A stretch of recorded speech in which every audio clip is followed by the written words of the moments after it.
Hello everyone and welcome to the Vortex, where lies and falsehoods are trapped and exposed.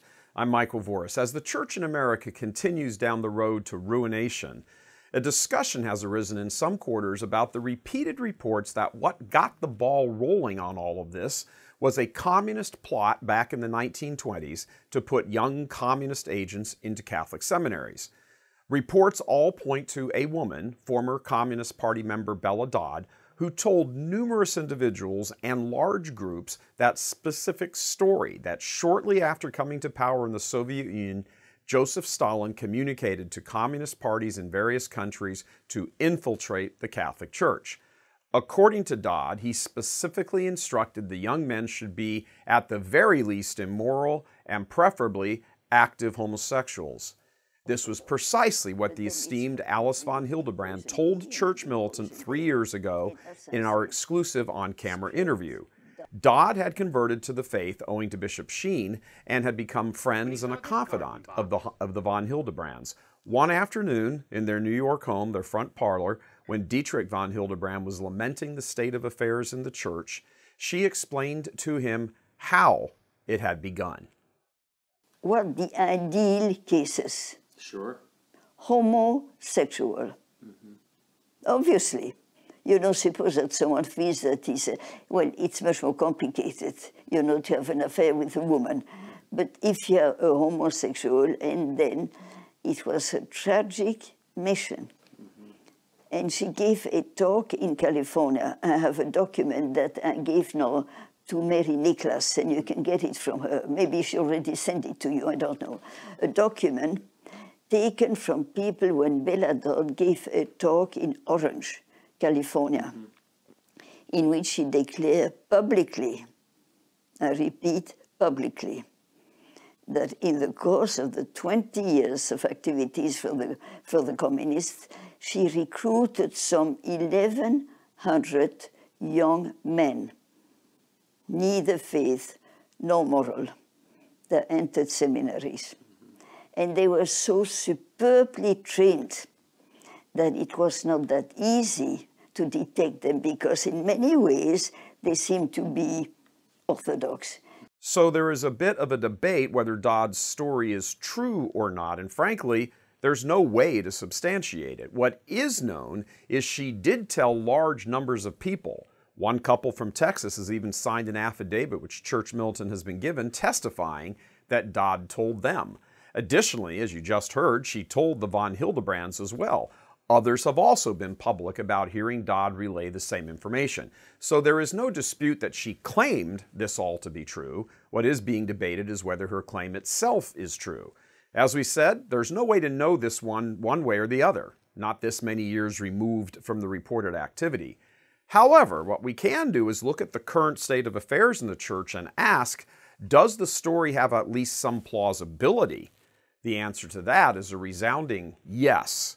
And it is yes because it is a simple, undeniable fact that Marxist communist ideas have come to be commonplace in the church, especially among the clergy and the hierarchy, and especially this pontificate.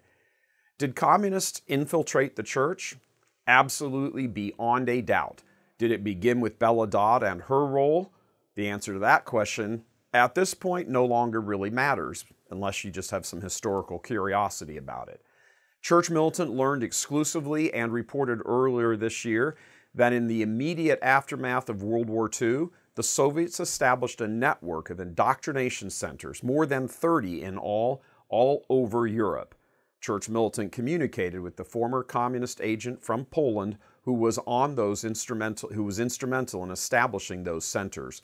One of those centers was in St. Gallen, Switzerland, the same location that the now dead and corrupt Cardinal Daniels specifically said where the plot to elect Jorge Bergoglio to the papacy was hatched many years ago. St. Gallen is also the place where Theodore McCarrick first visited in his youth and not only remained for an entire year, but also returned there year after year for decades. It was McCarrick, the potential communist plant, resurrected by this socialism-friendly Pope, who struck the deal between Communist China and the Vatican that has brought such misery to Chinese Catholics. Liberation theology, the evil approach to Christology explicitly condemned by St. John Paul, and which is now roaring back under this pontificate.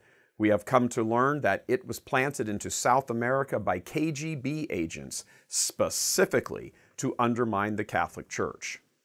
Almost to a man, the entire Jesuit order has converted to some form or another of Marxism, and true to Marxist form, is using its vast network of more than 300 colleges and universities, yes, you heard that right, more than 300 in the U.S., to poison young minds and produce young socialists. The founder of the Italian Communist Party, Antonio Gramsci, specifically said that for the ideals of Marx to be spread throughout the world, the Catholic Church would have to be destroyed. Now we hear from the Vatican almost non-stop attacks against politically conservative, theologically orthodox Americans, accusing us of being greedy capitalists, racists, xenophobes, climate changers, immigrant haters.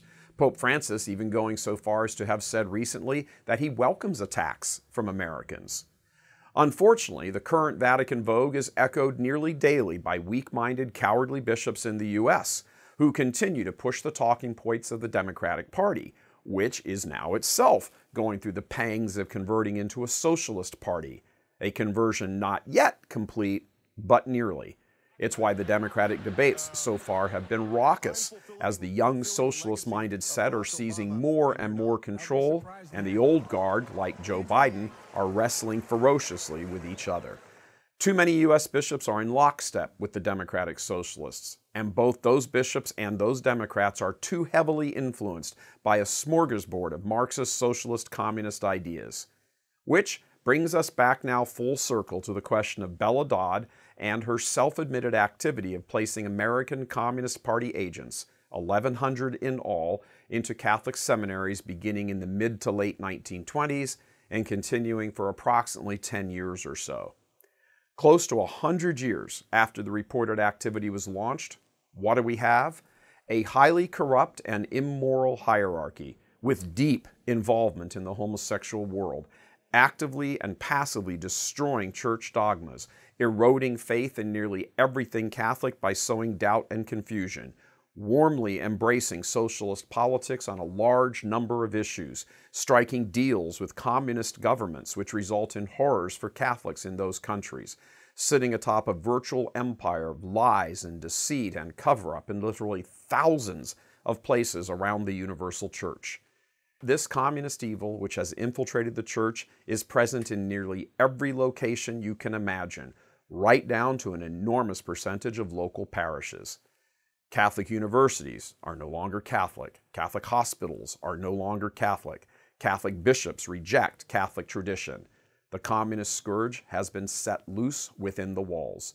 Good priests who remain authentically Catholic are persecuted or have to go into hiding so as to escape the reach of their superiors who wish to silence them because they will not bend to Marxist communist precepts so dominant in the church and the culture.